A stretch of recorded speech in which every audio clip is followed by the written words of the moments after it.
আসসালামু আলাইকুম প্রিয় লিসেনার, আশা করি সবাই ভালো আছেন।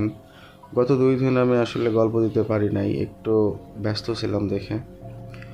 তো আজকে রীতিমতো আরেকটি গল্প নিয়ে হাজির হলাম। গল্পটি পাঠিয়েছে আমাকে ঢাকা মেডিকেল কলেজের একজন বড় ভাই, যে ঢাকা মেডিকেল কলেজে চাকরি করেন এবং কর্মরত অবস্থায় আছেন।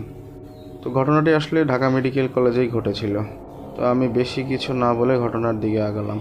এই ঘটনাটা বহু বছর ধরে ঢাকার পুরনো হাসপাতালের কর্মচারীদের মুখে মুখে ঘুরে বেড়ায়। কেউ বলে সত্যি, কেউ বলে গুজব। কিন্তু যারা সেই রাতে ডিউটিতে ছিল তাদের অনেকেই আর চাকরি করে না, চাকরি ছেড়ে দিয়ে চলে গেছে। ঘটনাটি ঘটে পুরনো ঢাকা মেডিকেল কলেজ হাসপাতালের মর্গে। সময়টা প্রায় 2009 সালের শেষ দিক। সেদিন রাতটা ছিল অস্বাভাবিক ঠান্ডা, বাইরে ঝিরিঝিরি বৃষ্টি পড়ছিল। রাত প্রায় 2টা। মর্গের ডিউটিতে ছিল 2জন ওয়ার্ড বয়, সালাম আর হাবিব। তাদের কাজ ছিল নতুন আসা লাশগুলো রেজিস্টারে ওঠানো এবং ভোরের আগে সবকিছু ঠিক আছে কিনা দেখা। রাত 1টা নাগাদ পুলিশ একটা মেয়ের লাশ নিয়ে আসে। বয়স খুব বেশি না, 22-23 হবে।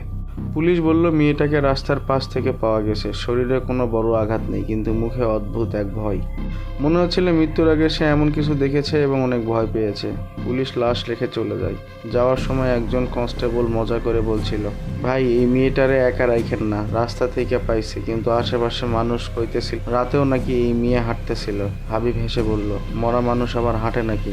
কিন্তু সালাম কিছু বলল না, কারণ সে খেয়াল করেছিল মেয়েটার চোখ পুরোপুরি বন্ধ না, একটু খোলা। আর মনে হচ্ছিল সে তাকিয়ে আছে। লাশটা রাখা হলো 3 নম্বর ওয়ার্ডের ফ্রিজে, সব ঠিকঠাক। তারপর তারা অফিস রুমে গিয়ে বসে চা খেতে লাগলো। বাইরে তখন বৃষ্টি বাড়ছে। হঠাৎ ঠক ঠক ঠক মর্গের ভেতর থেকে একটা শব্দ এলো। হাবিব বিরক্ত হয়ে বলল, বিড়াল ঢুকেছে মনে হয়। কিন্তু কয়েক সেকেন্ড পর আবার শব্দটা এলো, এবার আরও জোরে, ধম ধম ধম, যেন কেউ ধাতব দরজা ভেদ করে আঘাত করছে। সালামের মুখ শুকিয়ে গেল। সে ধীরে বলল, 3 নম্বর ফ্রিজারটার থেকে শব্দ আসতেছে। দুজন ওই টর্চ নিয়ে এগিয়ে গেল। মর্গের করিডোরে বরফের মতো ঠান্ডা। লাইট কয়েকবার টিম টিম করে নিভে গেল এবং জ্বলল।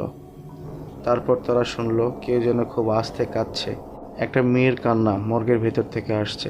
হাবিব সাহস করে 3 নম্বর ফ্রিজারের সামনে দাঁড়ালো। দরজাটা সামান্য খোলা, যেটা তারা বন্ধ করেছিল। হাবিব ফিস করে বলল, তুই খুলছস? সালাম মাথা নেড়ে বলল, না।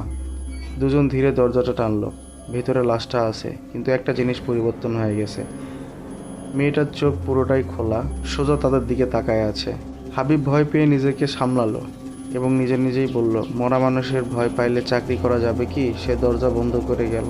ঠিক তখন ওই মেয়েটার ঠোঁট নড়ল, খুব আস্তে, যেন কিছু বলতে চাইছে। খুব আস্তে, যেন কিছু বলতে চাইছে।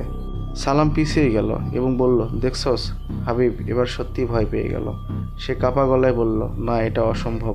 হঠাৎ পুরো মর্গের লাইট নিভে গেল। চারদিকে অন্ধকার, শুধু বাইরে বজ্রপাতের আলো।